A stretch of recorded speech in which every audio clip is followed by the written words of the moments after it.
Attention, vidéo spéciale pour ceux qui ont un chien réactif comme moi.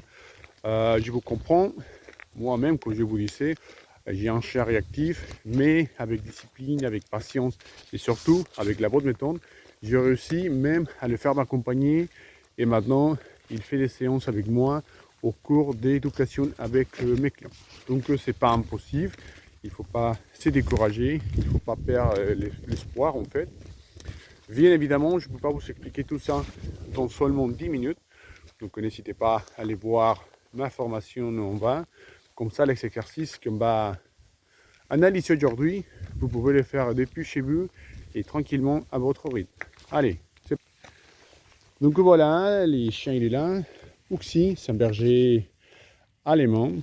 Donc si vous savez, un berger belge malinois, un berger allemand, encore une fois, simplement un chien avec beaucoup d'énergie, très sensible.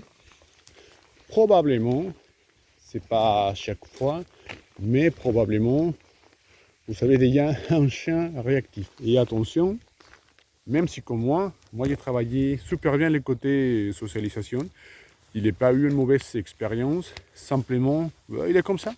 C'est un berger, il est sensible, il est vraiment sensible aux stimuli.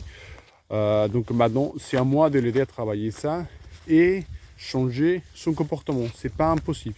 Simplement, il faut le guider. Donc voilà.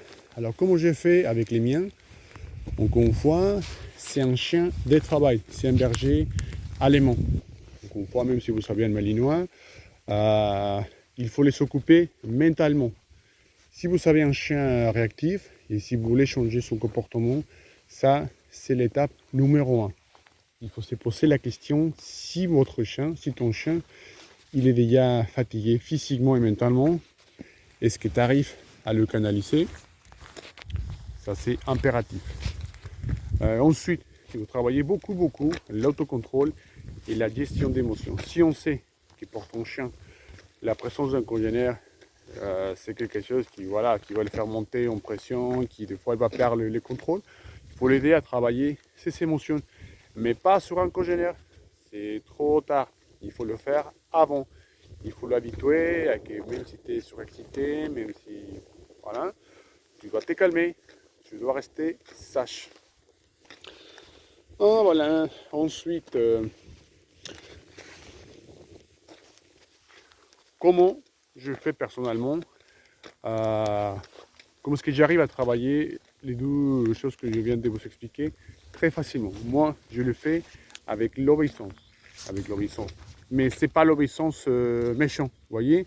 C'est pas l'obéissance, allez, marche au pied. Non, on va jouer, on va te donner la nourriture, ça dépend des préférences de ton chien. Allez, fais ci, fais ça. Je veux ta motivation, mais en même temps, allez, on se calme. T'es calme et motivé en même temps, ouais, récompense. Ça va vous aider à faire les liens et à travailler beaucoup l'autocontrôle et la gestion d'émotions. Mais il ne faut pas non plus abuser. Il faut que ce soit des exercices de 5 minutes maximum. Parce qu'il faut que pour les chiens, soit un plaisir de travailler.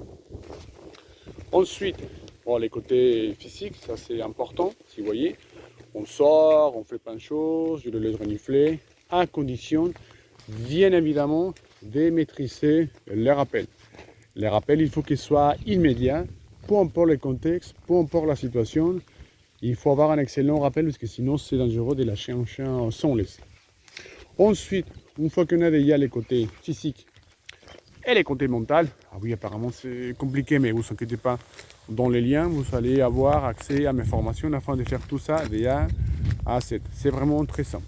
Je vous donne la méthode et vous me donnez la discipline. Allez, courage. Ensuite, ça y est, on a déjà les côtés physiques, les côtés mentaux, ça c'est impératif.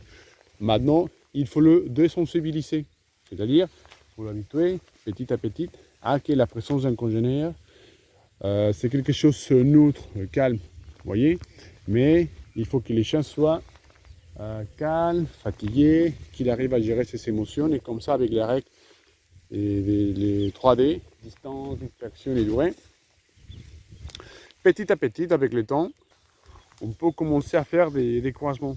Il a un congénère très loin. Allez, fais la marche au pied, c'est quelque chose que tu connais déjà. Ouais, t'es sage.